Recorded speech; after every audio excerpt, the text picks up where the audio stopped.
আসসালামু আলাইকুম। আমরা আজকে নিয়ে চলে আসছি অনুপাত দশমিক ভগ্নাংশ, যেগুলো বেশিরভাগ পরীক্ষায় আসে। আমাদের ষষ্ঠ, সপ্তম, অষ্টম এবং চাকরি পরীক্ষা বেশিরভাগ আসে। আমাদের কি বলছে, অনুপাত এবং দশমিক ভগ্নাংশের প্রকাশ। আমরা যদি করি, যেমন ক নম্বরটা আমরা দেখলাম, কি আছে 15%।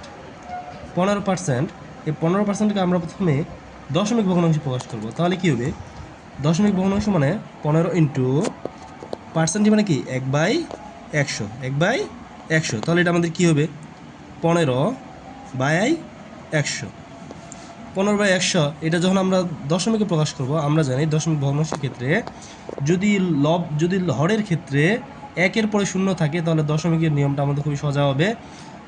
হরের ক্ষেত্রে একের পর জোড়া শূন্য থাকবে, লবের সাথে তয়টা সংখ্যার আগে দশমিক বসবে। যেমন আমাদের এখানে একের পর দুইটা সংখ্যা আগে দুইটা শূন্য আছে, তাহলে লবে কি দুইটা শূন্য আগে দশমিক হবে, তাহলে কি 0.15। তাহলে শূন্য দশমিক কীভাবে হলো, এই যে আমাদের এখানে দুইটা শূন্য আছে, আমরা দুইটা সংখ্যা আগে দশমিক বসিয়ে দিলাম। তো আমাদের এটা কী করলাম, আমরা দশমিকে প্রকাশ করলাম। যখন আমরা এটাকে আবার অনুপাতে প্রকাশ করব, তাহলে আমরা হচ্ছে যে এখান থেকে করি 15% সমান সমান 15/100 সমান সমান 3 × 5 = 15, 3 × 5 = 15, তারপর হচ্ছে 3 × 20 = 100। তাহলে আমাদের কত হবে, 5 × 3 = 15, 5 × 3 = 15, 15 আর হচ্ছে 5 × 20 = 100। তাহলে আমাদের কী হবে, 3/20। এই 3/20, তাহলে আমরা যখন আমাদের কী বলছে অনুপাত, তাহলে 3:20।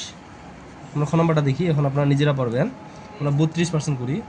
32% সমান সমান 32 × 1/100 সমান কত হবে, 32/100। আমরা এটাকে যদি কাটাকাটি করি কি দিয়ে, 4 দিয়ে, 4 × 8 = 32, 4 × 25 = 100, তাহলে 8/25। 8/25কে আমরা যদি দশমিক করি বা দশমিক করলে আমাদের কী হবে, 25কে 8 দিয়ে আমরা কি ভাগ করব, বা 8/25 রাখে দিব। বা আমরা যদি এটা আবার ইয়াতে করি, এটা যদি আমরা অনুপাতে প্রকাশ করি, তাহলে কি হবে, অনুপাতে প্রকাশ করলে 8:25। আর যদি দশমিকে আমাদের যদি একদম করে দিতে বলে তো দশমিকে, তাহলে আমরা এটা ভাগ করে দিব।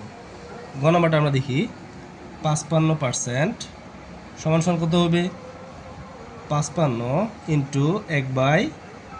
1/100 সমান সমান কী হবে, 55/100। তাহলে আমরা 5 দিয়ে কাটি, 11 × 5 = 55, কি 5 × 11 = 55, 5 × 20 = 100 সমান কত, 11/20।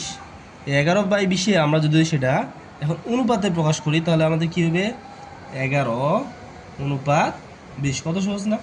আমরা ঘ নম্বরটা দেখি, আমাদের কী আছে 8, এখানে আমাদের কী আছে, অপ্রকৃত মিশ্র ভগ্নাংশ আছে, মিশ্র ভগ্নাংশ %। আমরা মিশ্র ভগ্নাংশে আমরা কী করবো, আগে অপ্রকৃত ভগ্নাংশ প্রকাশ করে নিলাম। 8 × 10 = 80, একে কত 81, 81/10। আবার পার্সেন্টেজটা আমাদের এখানে আসেই, এখন তাহলে আমাদের এখানে আবার কী হবে, 81/10 পার্সেন্টের জন্য কি 1/100 সমান কত হবে, উপরে 81, নিচে আমরা গুণ করে দিলাম। তাহলে কয়টা সংখ্যা, 3টা শূন্য আছে, 3টা শূন্যর আগে দশমিক বসে যাবে, তাহলে কত হবে, 0.081।